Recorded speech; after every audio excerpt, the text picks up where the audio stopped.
গিয়েছিলাম শুধুমাত্র বাবার সন্ধানের জন্য। এখন আমি আমার বাবার সন্ধান পাইনি। আমি আমার বাবা সহ সকল চাচুদের সন্ধান আমি চাই। আমি আয়না ঘরে যাই এই জুন মাসে। আমি 2.5 ফিট বাই 2.5 ফিট একটা সেলে থাকি। ওইখানে কোনো লাইট ছিল না, কোনো ফ্যান ছিল না, কোনো জানালা ছিল না, ছিল শুধু একটা কাঠের দরজা। সেটাও তারা তখন ভেঙে ফেলছিল।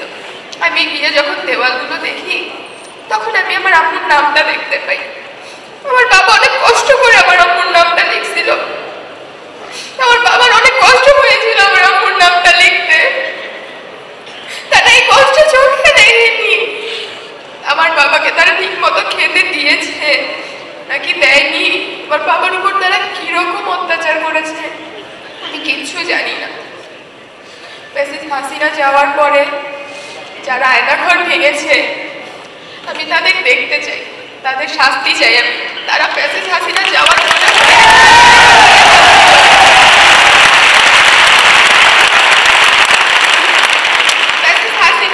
পরে আয়নাঘরে হাত দেওয়ার সাহস তাদেরকে দিল আমি সেটা জানতে চাই।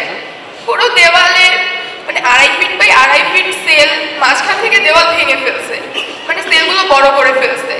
অনেক লেখা ছিল ওই সেলে, ওইগুলো রং দিয়ে মুছে ফেলছে, কিচ্ছু দেখা যাচ্ছিল না। কিন্তু আমার বাবা যে আমার মায়ের নামটা লিখেছিল ওইটা অনেক গর্ত করে লিখেছিল। রং দেওয়ার পরে ওইটা স্পষ্ট দেখা যাচ্ছিল, ওইটা মুছেনি। তখনই আমি ভাবছি যে আমার বাবা ওটা কি দিয়ে লিখছিল। তারা তো লেখার জন্য কিছু দেয়নি। শুনেছি তাদের নাকি নখ কাটেনি, তখন নখ দিয়ে ঘুরিয়ে ঘুরিয়ে নামগুলো লিখেছিল। নখ দিয়ে ঘোরানোর সময় নখ দিয়ে অনেক রক্তও পড়েছিল। আমি ওই দেওয়ালে রক্তও দেখেছি। ওটা কার রক্ত আমি জানতে চাই। ওইটা কোন সন্তানের বাবার রক্ত এভাবে দেওয়ালে ঝরেছিল আমি সেটা জানতে চাই।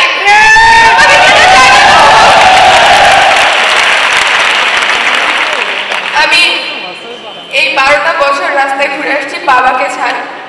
আমার এই বয়সটা যখন বাবার হাতটা আমার মাথার উপর থাকবে, সেই বয়স থেকে আমি আমার বাবাকে হারিয়েছি। বাবা নামক বটগাছটা আমার মাথার উপর নেই, ওই ছায়াটা আমি পাচ্ছি না। ওই ছায়াটা আমি কেন পাচ্ছি না? আমার কি সেই অধিকার নেই? আমার কি ওই ছায়াটা পাওয়ার অধিকার নেই? আমি ধন্যবাদ জানাচ্ছি আজাদ কাকা, মিথুন কাকা, তাদেরকে আমি ধন্যবাদ জানাচ্ছি তারেক রহমান চাচুকে। তারা আসাদ কাকা, মিথুন কাকা তাদের মাধ্যমে আমাদের খোঁজ খবর নিয়েছে। আমি আশা করব তারেক রহমান চাচু খুব শীঘ্রই দেশে ফিরবে।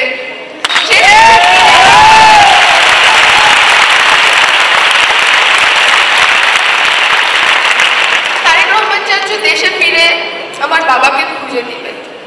এটা না পারলে আমার বাবার সাথে কি করা হয়েছিল, আমার বাবার কি দোষ ছিল যে তাদেরকে পরিবারের থেকে 12টা বছর দূরে রেখেছিল, এটার সন্ধান দিবে। এটা কারা করেছে তাদের বিচার করবে। আমার কথাগুলো শুনে আপনাদের সবার চোখ দিয়ে পানি গড়াবে, সবারই মন কাঁদবে। কিন্তু ওই যে ফ্যাসিস্ট হাসিনা 12টা বছর কান্না করার পরেও তার চোখ থেকে এক ফোঁটা জল গড়ায়নি। তিনি ছিল পাষাণ, তিনি মানুষ ছিল না। যদি সেও মানুষের মতো হতো তাহলে তার চোখ দিয়ে এক ফোঁটা পানি গড়াতো। সে বুঝতো বাবা হারা বেদনা কেমন। আমার বাবা নেই, আমি বুঝি বাবা হারা বেদনা কেমন। আমি যখন সকালে ঘুমিয়ে থাকতাম তখন আমার বাবা ডিউটিতে চলে যেত, আবার রাতে এসে দেখতো আমি ঘুমাচ্ছি। যেদিন বন্ধ পেত ওই দিন আমার বাবা এই রাজনীতি করত। ওই দিনই আমার বাবা মিটিং, মিছিল, সমাবেশ এসবে আসতো। আমার বাবার কি দোষ ছিল আমি এখনো জানি না। আমি জানতে চাই আমার বাবা, সুমন চাচু, মাসুম চাচু, আদনান চাচু তাদের কি দোষ ছিল? তারা দল করতো, এটা কি তাদের দোষ ছিল?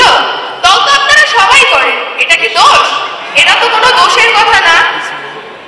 দল করার জন্য কেন মানুষকে গুম করা হবে? কেন 12টা বছর তাদের পরিবারের কাছ থেকে দূরে রাখা হবে? আমি এটার বিচার চাই। তারেক রহমান চাচু এটার বিচার করুক। আমাদের এই বয়সে আমার আমি যে পড়াশোনা করছি, আমি স্কুলে যাই, বাবার হাতটা ধরে আমি স্কুলে যেতে পারি না। আমি দেখি আমার ফ্রেন্ডরা বাবার হাত ধরে স্কুলে আসছে, আবার ছুটির পর ওদের বাবা ওদেরকে নিতে আসছে, ওদের বাবার সাথে যাচ্ছে। আমি তখন এক দৃষ্টিতে ওদের কাছে তাকিয়ে থাকি আর আম্মুকে বলি, আম্মু আমার বাবা আসবে না, আমি আমার বাবার হাত ধরে স্কুলে যাব।